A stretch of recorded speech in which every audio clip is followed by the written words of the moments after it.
இந்த creativity YouTube channel பார்வையாளருக்கு அஸ்ஸலாமு அலைக்கும் வரஹ்மத்துல்லாஹி வபரகாத்துஹு. என்று நம்முடன் இணைந்திருப்பவர் கமால் ஹுசைன். கமால் ஹுசைன் நேற்று ஒரு 5 கிராமங்கள் சேர்ந்து எங்களை இந்த நகராட்சியில் இணைக்க வேணான்னு சொல்லிட்டு அவங்க போராட்டம் பண்ணாங்க. நம்ம அதிராம்பட்டத்தில் எவ்வளோ இந்த நகராட்சி ஆன பிறகு ஆகிய 2 வருஷம் ஆயிடுச்சு. ஆன பிறகு எவ்வளோ தேவைகள் இருக்கின்றது. இன்னும் சிஎம்பி லைனு இந்த மாதிரி இதுல எல்லாம் இன்னும் இந்த கால்வாயெல்லாம் வெட்டப்படலை. இன்னும் எவ்வளோ தெருக்களில் இப்போ ரோடு போட வேண்டியது அவசிய தேவைகள் இருக்கும்போது இப்பொழுது 5 கிராமங்களை இங்க ஊராட்சிகளை இங்க இணைப்பதற்கு என்ன அவசியம் வந்தது, அதை பற்றி உங்களுடைய கருத்து என்ன என்பதை கொஞ்சம் பதிவிடுங்கள். மக்களுக்கு அது விஷயமாக தெளிவு பெறட்டும். அஸ்ஸலாமு அலைக்கும் வரஹ்மத்துல்லாஹி வபரகாத்துஹு.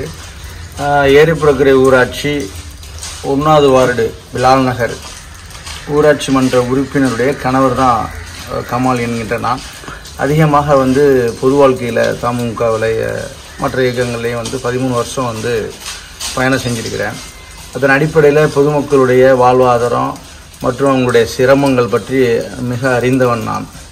அதன் அடிப்படையில் இந்த போராட்டம் அவங்களுக்குரிய போராட்டம்.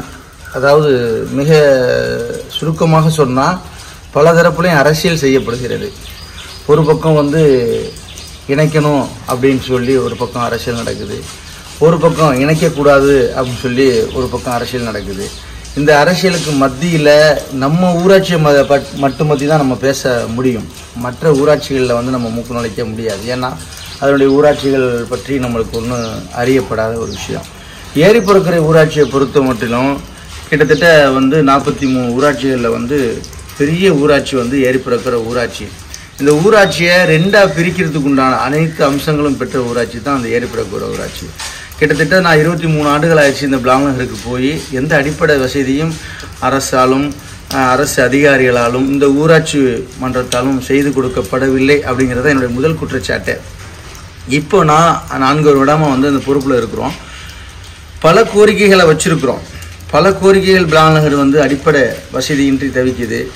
அன்னாடங்காட்சி, அதாவது வாழ்வாதாரத்துக்கு ரொம்ப போராடக்கூடியவங்க, அதாவது லேபருக்கு சொல்லுவாங்கள்ல, காலையில் எந்திரிச்சு போயிட்டு நைட்டு 9 மணிக்கு வரக்கூடிய லேபர்கள் தான் எங்கள் பகுதியில் வாழ்கிறாங்க. இதுவரை 4 ஆண்டு காலமாக பல கோரிக்கைகள் வைக்கப்பட்டு நிராகரிக்கப்பட்டு வெறும் 3 சாலைகள் மட்டுமே போட்டு தந்திருக்கிறாங்க அந்த ஊராட்சி மன்ற சார்பாக. அது ஊராட்சி ஒன்றிய தலைவர், ஒன்றிய கவுன்சிலர் மூலமாக 2 ரோடும், இப்போ ஊராட்சி சார்பாக 1 ரோடு தான் போட்டு தந்திருக்கிறாங்க. போதிய வசதியில் இன்னும் 75% தேவைகள் எங்களுக்கு பூர்த்தி ஆகலை. இதுவரையும் எங்களுக்கு பூர்த்தி ஆகலை. அந்த நோக்கத்தில் நாங்கள் இப்போ திங்கட்கிழமை ஊராட்சி மன்ற தலைவர் சக்தி அவர்கள் எனக்கு ஃபோன் பண்ணி இதை மாதிரி 5 ஊராட்சி மன்ற தலைவர்கள் நாங்கள் மனு கொடுத்துட்டு வந்திருக்கோம் கலெக்டர்கிட்ட. இதை நகராட்சியோட இணைக்கக்கூடாது அப்படின்னு சொல்லிட்டு நாங்கள் மனு கொடுத்துட்டு வந்திருக்கிறதா சொன்னார். அப்போ நான் திரும்ப கேள்வி வச்சேன். அவங்க தான் நம்மள்ட்ட எந்த கலந்து ஆலோசனையும் பண்ணாமல் நம்மளுக்கு உண்டான தேவைகளை நிறைவேற்றி தரேன்னு சொல்லி எந்த வாக்குறுதியும் அளிக்காமல் பிடுங்குற மாதிரி ஒரு நபரிடம் கட்டாயப்படுத்தி பிடுங்குற மாதிரி நாங்கள் இணைச்சிட்டோம்னு சொன்னாங்க. அதே செயலை நீங்களும் இங்கேருந்து நாங்கள் இணைக்கக்கூடாது, இந்த ஊராட்சிகளெல்லாம் இணைக்கக்கூடாதுன்னு நீங்கள் போய் மனு கொடுத்துட்டு வந்துருக்கீங்க. மனு கொடுக்கறதுக்கு முன்னாடி ஊராட்சி மன்ற உறுப்பினர்களான எங்கள்கிட்ட ஒரு ஆலோசனை கூட்டம் நடத்தி எங்களுடைய கஷ்ட நஷ்டங்கள்லாம் நீங்கள் கேட்டிருந்தால் உங்களுக்கு நாங்கள் ஒத்துழைப்பு தருவோம். கொடுத்தது மட்டும் இல்லாமல் அடுத்த புதன்கிழமையே நீங்கள் ஆர்ப்பாட்டம் வச்சுருக்கிறதா சொல்கிறீங்க. எந்த அடிப்படையில் நீங்கள் ஆர்ப்பாட்டம் வச்சுருக்கீங்க, எங்களை கூப்பிடுறீங்க, நீங்கள் கலந்துக்கிடுங்க, மக்களை திரட்டிக்கிட்டு வாங்கன்னு சொல்கிறாரு. எப்படி தலைவரை மக்களை திரட்டிக்கிட்டு வர முடியும்? எங்களுடைய வாழ்வாதார பிரச்சனை பெரும் பிரச்சனையாக இருக்குது. அடிப்படை தேவைகளை, கட்டமைப்பு வசதிகளை இதுவரை நீங்கள் செஞ்சு தரல. ஊராட்சி சார்பாக செஞ்சு தராமல் நீங்கள் சேர்க்கக்கூடாதுன்னு சொல்கிறீங்க. அவங்க சேர்த்துட்டோன்னு சொல்கிறாங்க. 2மே தப்பு. சேர்த்துக்கிட்டேன்னு சொன்னது தப்பு, நீங்கள் சேர்க்கக்கூடாதுன்னு சொல்கிறது என்னை பொறுத்தளவுக்கு தப்பு. எங்களுக்கு உண்டான அடிப்படை தேவைகளை பூர்த்தி செஞ்சு தந்துட்டு நீங்கள் சேர்க்கக்கூடாதுன்னு சொல்லுங்கள், அதில் நியாயம் இருக்குது. இன்னொன்று நகராட்சியை பொறுத்தவரையிலையும் இன்னும் அதிராமட்டத்திலேயே நிறைய தெருக்கள் பூர்த்தி செய்து தரப்படாத நிறைய பகுதிகளை நம்ம பார்க்குறோம். சுரைக்காக்குள்ள எங்கிட்டால சிஎம்பி லைனு இதே மாதிரி பகுதிகளெல்லாம் நம்ம பார்க்குறோம். எந்த அடிப்படை வசதியுமே இன்ன வரையும் வந்து பூர்த்தி செய்து கொடுக்கல. இப்போ நகராட்சி ஆகி இன்னைக்கு இத்தனை ஆண்டு காலம் ஆயிடுச்சு, ஆனால் இன்ன வரையும் பூர்த்தி செஞ்சு கொடுக்கல. அதுக்கிடையிலே வந்து இந்த ஊராட்சி நாங்கள் இணைக்கிறோம், அந்த ஊராட்சியை இணைக்கிறோம்னு சொல்றது வந்து ஏற்றுக்கொள்ள முடியாத ஒரு விஷயமா தான் நான் பார்க்குறேன்.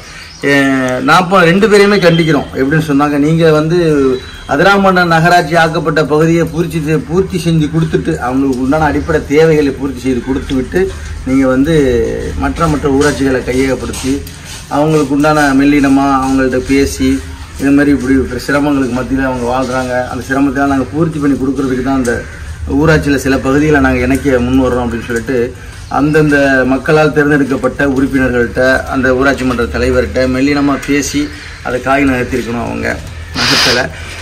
இப்போ 2லேயுமே நம்ம இருக்கிறதுக்கு விரும்பலை. என்னுடைய கருத்து என்னன்னு சொன்னாக்கா, நகராட்சிக்கு போகவும் விரும்பலை, ஊராட்சியில் இருக்கிறதுக்கு நாங்கள் விரும்பலை. ஏன்னா அந்த பெரிய ஊராட்சியை வந்து 2 ஊராட்சியை பிரித்து தான் நாங்கள் கேட்டு தான் என்னுடைய கோரிக்கையை வந்து நேற்று அதிரை நிலையில் வந்து பதிவு பண்ணேன். இப்போவும் வந்து இந்த யூடியூப் சேனல்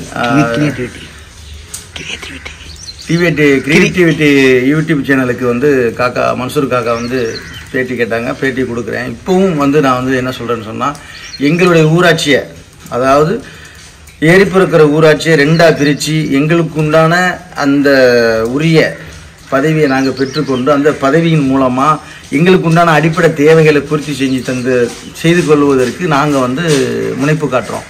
இது சம்பந்தமாக வந்து மாவட்ட ஆட்சியருக்கு, மாண்புமிகு முதலமைச்சர் மு.க. ஸ்டாலின் அவர்களுக்கும் வந்து நான் மனு கொடுத்துருக்கிறேன்.